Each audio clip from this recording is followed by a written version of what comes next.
This is the VoiceOver Marketing Podcast, episode number 56. Hello, I'm not a real superhero, but when I am, I listen to the VoiceOver Marketing Podcast with, John Melly, or something like that. Hi, everybody, this is Mark Grau from the legendary Mark Grau VoiceOver Studios in Burbank, and you are listening to the VoiceOver Marketing Podcast with John Melly. Hello, and welcome to this episode of the VoiceOver Marketing Podcast. My name is John Melly, and this is the podcast dedicated to teaching in-depth and advanced marketing strategies for people in the voiceover and audio production professions. My goal is to help you make more money by showing you ways to leverage your time, charge more for your talents, and allow you to spend more time doing the things you want to do in your life. Hey there, it's John. How are you? Thanks for spending some time with me today. I do appreciate it. It has been a crazy summer, and I haven't been able to publish for a bit. This episode is a fun episode. I've been wanting to do this for a long time, and this episode is going to be your questions answered. I put this out on the Facebook group a while ago, and man, did I get responses. We had some great questions, and we had some great discussions taking place. I've also gotten some phone call messages left on the SpeakPipe app at voiceovermarketingpodcast.com. If you want to leave a message to me directly, just go to voiceovermarketingpodcast.com, and when you get to the homepage, a little window will pop up on the right-hand side of the screen, and it's going to ask for your name and email address. And then you can record your message. It will come directly to me. And I love your feedback. I love your comments. And I'm going to hopefully answer your questions. So let's try and make this part of the show. Before I dive into that, I just want to say, I know I've been away for a bit, and this has happened a lot this year. It's been a crazy couple of years, I'll admit it. But I have been working on stuff. I haven't forgotten about you. I have 2 episodes already recorded. I just need to edit them and publish them. First, we're going to have Joelle Jacob. She's a member of the VoiceOver Marketing Podcast group. She's been a client of mine. She's a big supporter of the podcast. And you know how I'm always talking about creating your own products and services? Well, Joelle has done that, and she's written a book, and she has published it, and it's a fantastic book. And we're going to be talking about that with her next week. After that, I have Rob Berkeley returning to the podcast. We had him way back in one of the first, 10, 15 episodes of this podcast. And we're going to be talking about getting unstuck, because I've been going through a lot of that this year. And I've had several episodes. If you go back 3 or 4 episodes, you'll be hearing about my journey with that. Oh, I've also gotten emails, direct emails. They've been sending them to mike@johnmelly.com. And you can always do that as well. If you have a question or you want to reach out to me for any particular reason, for questions or comments or scheduling some time with me, reach out to mike@johnmelly.com. And I have to say, I'm so excited, even though we haven't published in a while. There have been 86,103 downloads of the various odd and sundry episodes of the VoiceOver Marketing Podcast. All time. I mean, that is so cool. So thank you very much. The other thing I want to say is that we now have 1,368 members of the VoiceOver Marketing Podcast group on Facebook. And so the responses and the dialogue and the questions and the comments and all the stuff that's being shared from all of the members, it's terrific. Let's get into the questions. This one comes in from Nick Donato. And Nick, I already replied to you directly via email, but your question was so cool that I wanted to share the questions and the answers with the audience. So Nick asks, first of all, he says, thanks for the info you share on the podcast. I just found it recently and catching up on past episodes. Thank you, Nick. I appreciate that. One question he had was, he was wondering what percentage of my work requires production with background music and or sound effects. And my reply to him was 95% of what I do requires music and sound effects. That's an estimation, but I think it's a fairly good one. The next question is, how often am I required to sync to video? And I replied, never, because it's not something I do or I focus on. I send voiceover tracks to the person who's producing the video. Sometimes I send it edited, sometimes it's raw, and I give them multiple options to choose from. Sometimes I just let her rip and let them pick which version of the line that they want to use. And I usually discuss how they want the material sent to them prior to the recording session. I'll set up a phone call, get on the phone with them for about 20 minutes, if that, and talk about style, tone, what they want, how they like to work. I want to be as accommodating to them and their workflow as possible. So if they're fine editing and they want options and they're comfortable doing that, I just go to town. So a client of mine is Pat Flynn from the Smart Passive Income podcast, and Pat will send me a bunch of liners, and I do very little editing on that. But basically what I do is I start recording, and I give each of the liners maybe 4 or 5 different variations and styles, and that's how they like to work at the podcast, is they like options to choose from. So, talk to your clients, see how they like to work. Are they comfortable editing? Some people aren't. They don't want it. They want it done for you. And so I will edit, and I will select the music, and I will mix it all down. And, I charge extra for that. And I use licensed music. So I make my clients, if they're going to use music, I make them pay for the music license. And I have some great people that I work with in music and negotiate with them on the deal that they want. And the deal for the music license, I'm kind of getting a little off track, but it varies on usage, obviously. So we figure out how they want to use it, and we go from there. Let's see. For the jobs that require additional production or sync, how do you charge relative to your rate for straight voiceover only? I think I touched on that just a second ago, but let me answer it more specifically. It depends on the job. Long form audio for editing and / production, what I do is I have a rate for hour of finished audio. So that hour of finished audio includes recording, retakes, editing, mix down, etc. For short form productions like spots, podcast intros, etc., I have a voiceover session fee and a production fee, plus whatever music licenses are required, etc. So, Nick Donato, thank you for sending in those questions. I appreciate that. Again, if you have a question you want to send into the podcast, send it to mike@johnmalley.com, and we will use your question in an upcoming episode. I also want to thank Dennis Lee. Dennis sent us a message on SpeakPipe, and like I said earlier, you can send me a voice message directly when you go to voiceovermarketingpodcast.com and click on when you go there, there'll be a little thing that pops out on the right-hand side of the screen. Enter your name and email address, and then you can record your message directly to me through your microphone, your voiceover studio. So let's listen to Dennis's question now. Hello, John. This is Dennis Lee, by the way. I just thought I'd try this little system you got set up here. Anyway, I am a working voiceover talent or artist. I really enjoy a lot of your podcasts and stuff. It's very usable information. Thank you.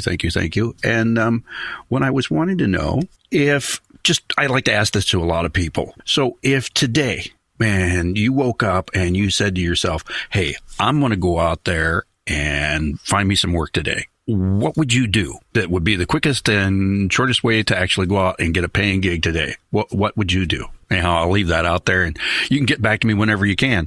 And hey, keep doing what you're doing, by the way. I really got a kick out of your keep doing what you're doing in voiceover. I thoroughly enjoy doing voiceover. I wished I'd have started it a long time ago, but I like where I'm at now. So good to hear from you, and you will be hearing from me some more. Take care. Bye now. Hey, Dennis, thank you for taking the time to send in your message and your kind words and for your question. First of all, great voice. Love your voice. And great question. So if I woke up in the morning and I said, I want to get some work today, a paying gig today, what would I do? The first thing that I would do is I would reach out to current clients or past clients and see if I could be of service to them. Do they have any upcoming projects? Do they need any of the stuff that I've done for them in the past updated?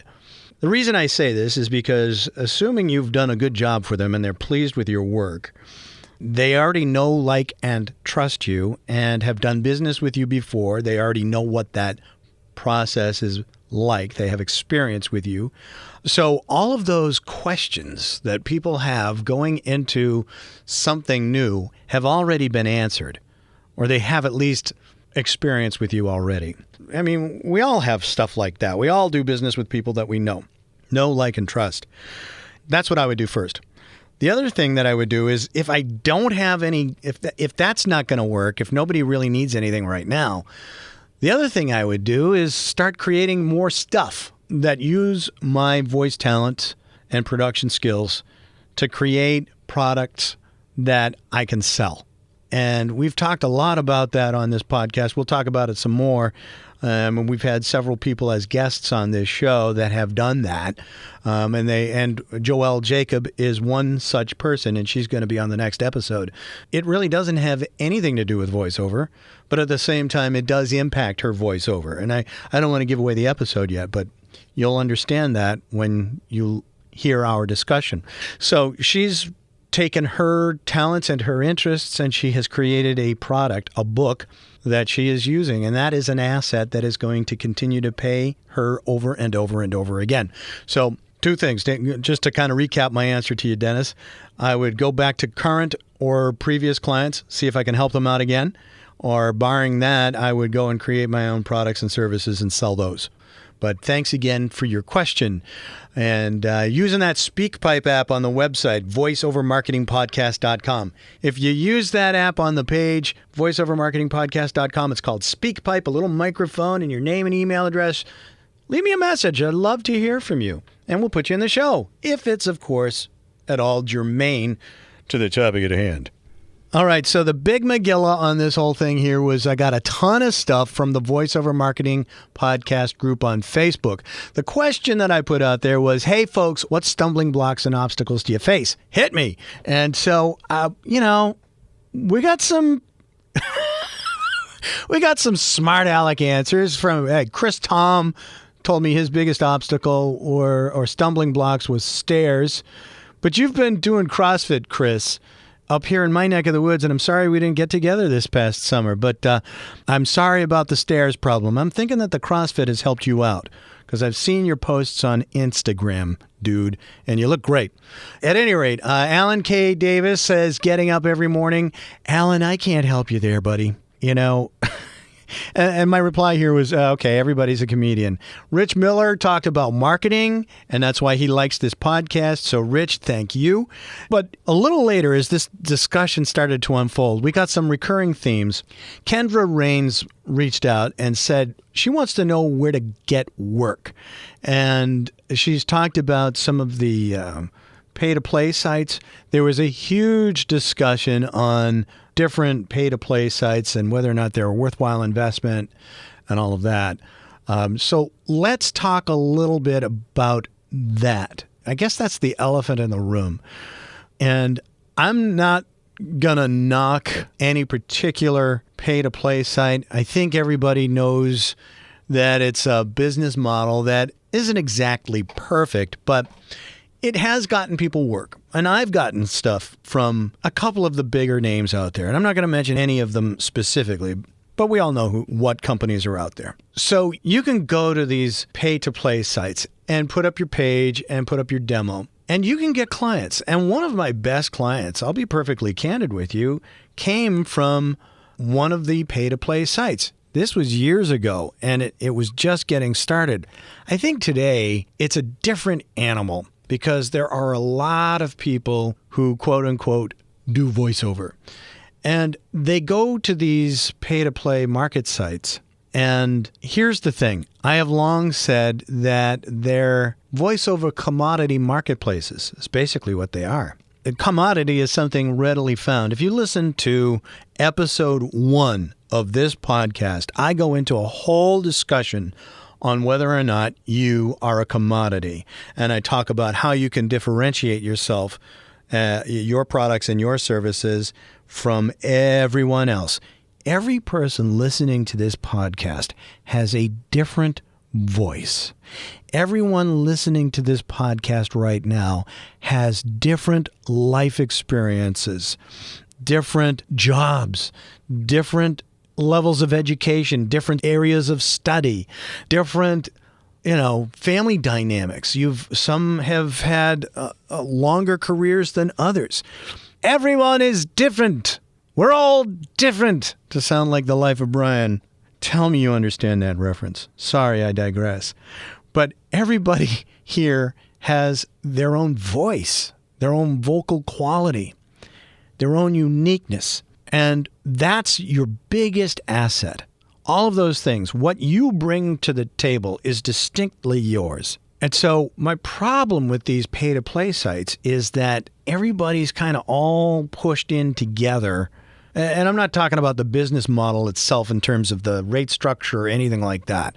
These folks are in business, and they've set up the business that they want to set up. And if you don't like it, then you don't have to go there. I mean, I hate to sound cold, but my biggest problem with the voice-over commodity marketplaces is that you're competing against thousands or tens of thousands of people. So what do? You go somewhere else. You go where no one else is. I've talked about this before. People ask me what the biggest theme of the voice-over marketing podcast is. And I would say there are two themes of this podcast. One, marketing for businesses in general can be applied to voiceover. You don't have to have special techniques for your voiceover thing, aside from your demo.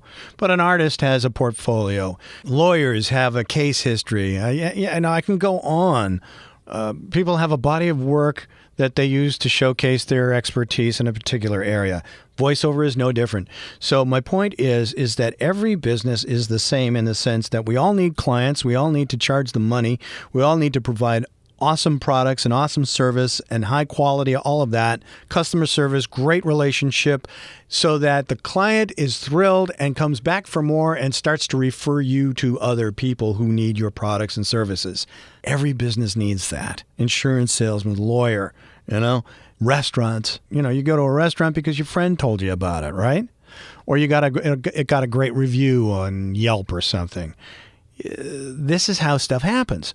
Voice-over marketing is the same as marketing. It's marketing. You've got to promote your business. You've got to promote your products and services. And so some of the guests that I have on this podcast are specifically not from a voice-over background. They come from other sectors of the economy. And we talk about that, and I try and relate back to what they're doing to what you do as a voice talent. So you can take marketing and apply it to voice-over marketing. The Voice-Over Marketing Podcast is strategically named because I know I can get you to listen to the podcast because you're interested in voiceover. It's like, this could be, if I called it the Marketing Podcast, well, there's thousands of those out on iTunes and Stitcher and all that. But here I've niched this to my people, the voiceover people I know. I know this business. And so that's why it's called the Voice-Over Marketing Podcast. Well, the dirty little secret about the Voice-Over Marketing Podcast is it could be simply called the Marketing Podcast. And you can take the marketing techniques of any business and apply them to voiceover, and you'd be successful. So there's one theme of the podcast. The other theme of the podcast is, I talked about it earlier when I answered Dennis Lee's question, is the second way I would go out and get business is I would create my own products and services. And I would use my voiceover talents and my production talents to create stuff that people want to buy. And we've had a bunch of guests on the show that have written their own books, created their own products, their own services, and they have created assets for their business. So that's what I would say about how to get your own work. You can create your own stuff. So here's another question from TJ Jones. His obstacles are branding, networking, and marketing. Everybody talks about them, but no one can define them clearly. Okay, I get it. TJ, I understand. If you go back to an episode that I did with Andrew Locke, give me a second here, and I will tell you. If you go back to episode 35, that's an interview with my good friend Andrew Locke. And Andrew has one of the most successful web TV programs out there. It's called Help My Business Sucks. And it's a great TV show. Andrew is a very, very savvy marketer. And Andrew sums up marketing like this, TJ. He says, marketing is everything and everything is marketing. So everything that you do, from the way that you respond to your emails, your marketing materials, the timeliness of your response to clients, anything you can think of is marketing. You're putting yourself out there as a voice talent. And I've heard it said that branding occurs through delivering your products and services. Branding is pretty much your reputation. A lot of people confuse it with a logo or a specific artwork or what have you. But I like to think of it as your reputation. And I'll explain why. When you think of Oprah Winfrey, she's a brand. She's a billion-dollar brand or multi-billion-dollar brand, but she has developed that brand over the course of time through her assets. You're a brand, TJ. It's what you bring to the table. So pretty much through your marketing and how you deal with your clients and the style of your voiceover and the delivery of your products, not just the vocal delivery and performance. I'm talking about the timeliness, the professionalism, how you invoice, collect, communicate with your clients, your prospective clients. All of that goes into branding. And so if I could sum up branding in one thing, it would be one word, it would be reputation. Oprah has a certain reputation, and she has been able to pretty much maintain her brand without damaging it with something really terrible. She's an open book. That's her brand. That's part of her brand. She does amazing things for people. She opens up schools in different parts of the world. So she's more than just a television show, but she's Oprah. She's got her own network on cable. And now she's going to be doing 60 Minutes on CBS. But with that brand becomes a certain amount of respectability. Walter Cronkite, if we go back a few decades, he was at one point known as the most trusted man in America. That was his brand because he was the guy who told you about the events going on around the country and around the world every weeknight. So that's his brand. Now, let me throw another name out there and see what you think about this brand, Martha Stewart. Now, she had a brand that was immaculate, but then she went to jail for insider trading. So it tarnished her brand. She started to lose endorsements. She's built herself back up. She did her time. So she's moved on, and she's moved on very well. But her brand was affected negatively by stuff that she did or stuff that happened to her. So branding is really your reputation. Everything you do in your marketing and how you deal with your clients, that all goes to your brand. You create a brand as you perform and deliver services to the marketplace in that context. The thing is that with social media today, if you screw up, and everybody's human and they make mistakes and they say stupid things and whatever, or they get misunderstood, it happens. But today you got to be kind of careful. I got to be careful. I've got a brand. It's John Melly Voiceovers and Production, the Voiceover Marketing Podcast, the Voiceover Athlete. These are all brands and trademarks that I have, and I work hard to protect them. Networking is, and thanks for letting me spend so much time here on this, networking is a different ballgame, but you can be marketing and branding, creating and building your reputation or sharing or getting a reputation with new people when you network. So you're out there talking with people and you're marketing and you are who you are. So your brand is with you. And if you go to places where others are that can use your services, that's networking. Here's an example of networking that I think is totally worthwhile. And sometimes it's, networking that is not worthwhile.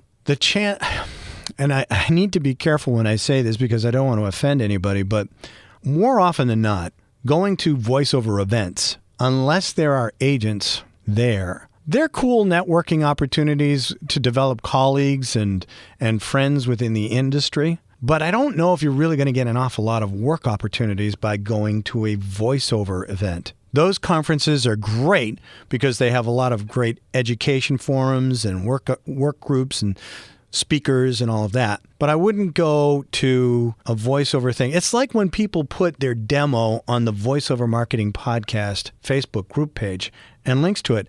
Feel free to share your demos. Feel free to share your videos, all of that. That's awesome.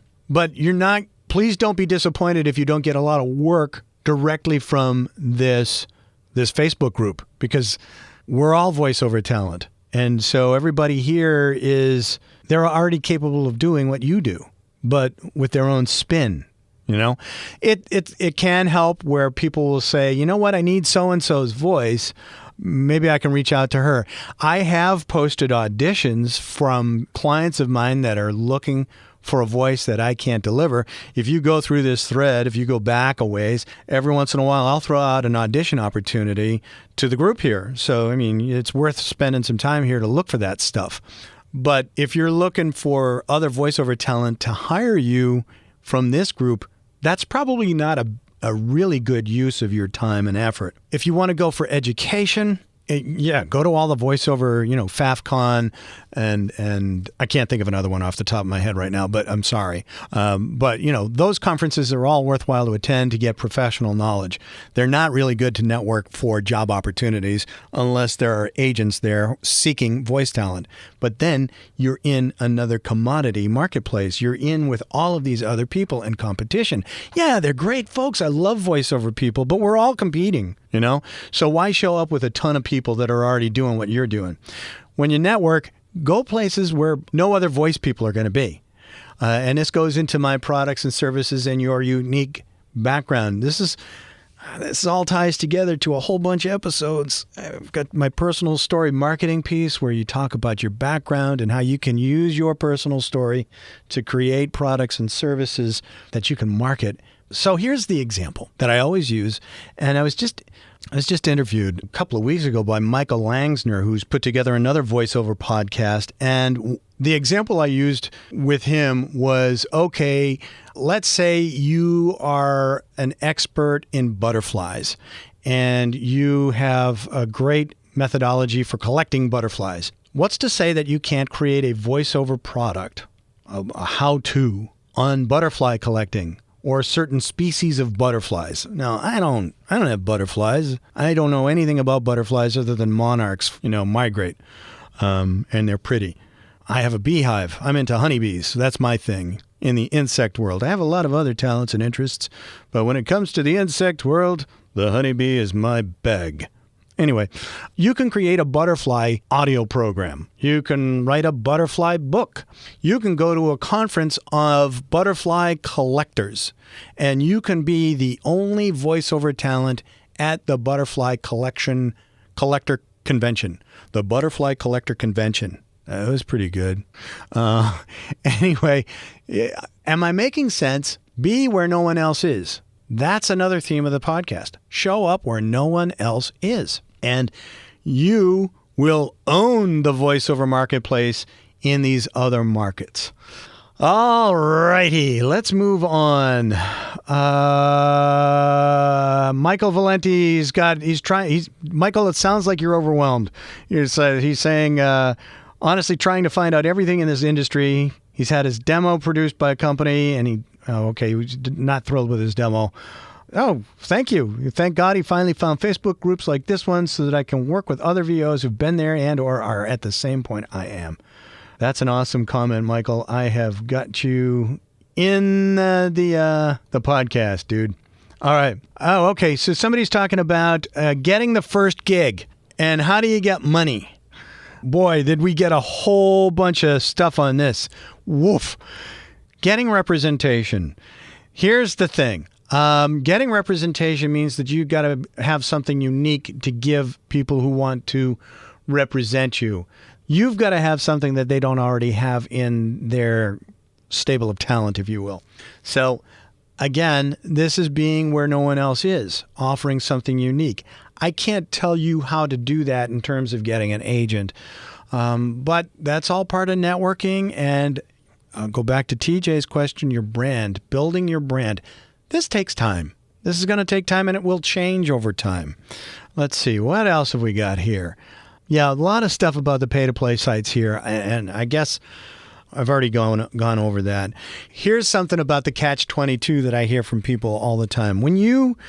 Let's go back to butterfly collecting as the example. Let's say you're a world-renowned butterfly collector. You're known throughout the butterfly collecting world as the person that knows the most about those beautiful little creatures.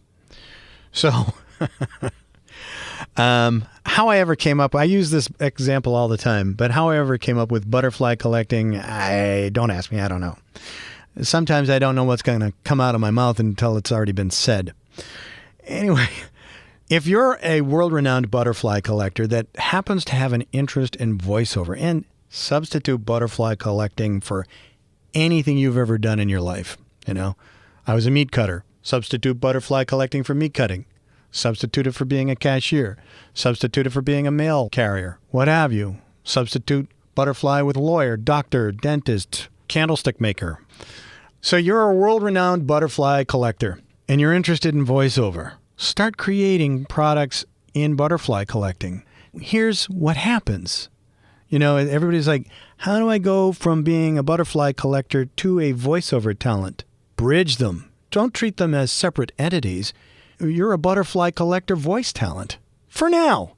When you add the voiceover thing into the butterfly collecting, people go, oh, John, the world famous butterfly collector, is now doing voiceovers, and he's creating audiobooks about butterflies. Oh, okay. So the voiceover and or production, if you edit audio, if you don't, find someone who does. But if you're doing the voiceover that you do or the product that you create about butterfly collecting while doing voiceover just becomes an extension of the services that you offer as a world famous butterfly collector. One of your services might be providing specimens to museums and science laboratories all around the world. And by the way, here's an audiobook presentation on what I collected this year. Cool. Then you've got this audio production that you've voiced and produced in the butterfly collecting community, and it's an asset, and you're making money. Now, here's how you flip that burger to make money on the other side. Now that you have 2 or 3 audios about butterfly collecting or various aspects about butterfly collecting. Are you tired of hearing me say the word butterfly collecting? I'm getting tired of saying it, but here, let's just stick with this. Stick with me for a bit. This is where it gets interesting. Now you've got 2 or 3 books or productions on your butterfly collection. Now you've got a body of work. And when you start to expand your voiceover services to peanut farming or cartoon character voicing, when somebody says, how much does it cost for a project like that? You have a body of work to refer back to where you can say, well, for something like this, I charge blank. And you can charge what you want to charge because you've got a body of work to reference. And you can charge what you want to charge because you're the only voiceover game in town in the butterfly collecting world. Do you see how this works? Be the voiceover talent in the world that you are currently an expert in. If you're the voiceover talent in the butterfly community, you're probably the only one. But if you're a voiceover talent at one of the pay-to-play sites, and there happens to be somebody who wants to have a script read about butterflies, you're going to be competing against thousands of people.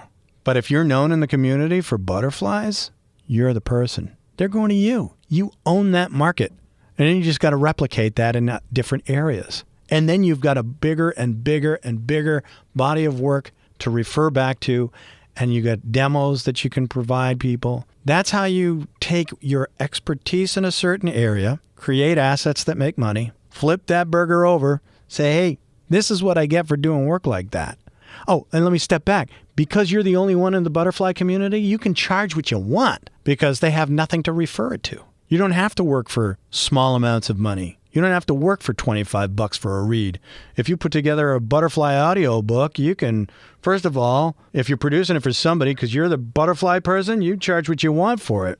But then you've got an asset. Let's say you write your own book and you do the audio book for it. That's an asset that people are going to buy over and over and over and over and over again. And then you go to the butterfly collecting conference and sell your audiobook. Charge what you want. Then you can say, yeah, this is what I get for that. When you become the voiceover for the, peanut growers of America. Does that make sense? That is how you make money in voiceover and stay away from the commodity sites. I hope that's been helpful, and I hope I made that clear. I will go back and revisit this audio and clean it up as best I can to make this more cogent.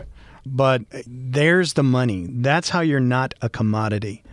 Thanks for your questions. Let's do this again. Shoot me more questions and I will answer them. And thanks for listening. And I will be back, like I mentioned before, next week with an episode interviewing our good friend Joel Jacob. And until then, I'll talk to you soon. Take care. Our program originates in the Boston studios.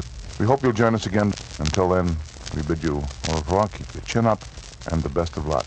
Well, that's it for this episode of the VoiceOver Marketing Podcast. If you like this podcast, please subscribe to it at voiceovermarketingpodcast.com so you'll get notices of new episodes. And please share it with your friends and colleagues in the voiceover world. Also, it would be a huge help if you'd like this podcast and rate it on iTunes to help keep it near the top of the list. Feel free to share your comments and questions about this episode and future topics you'd like discussed at voiceovermarketingpodcast.com. And if you'd like more information on one-on-one coaching where we focus on growing your business, feel free to drop me a line at my cyber assistant's email address at mike@johnmelly.com. Thanks for listening. Now go out there and share your voice with the world.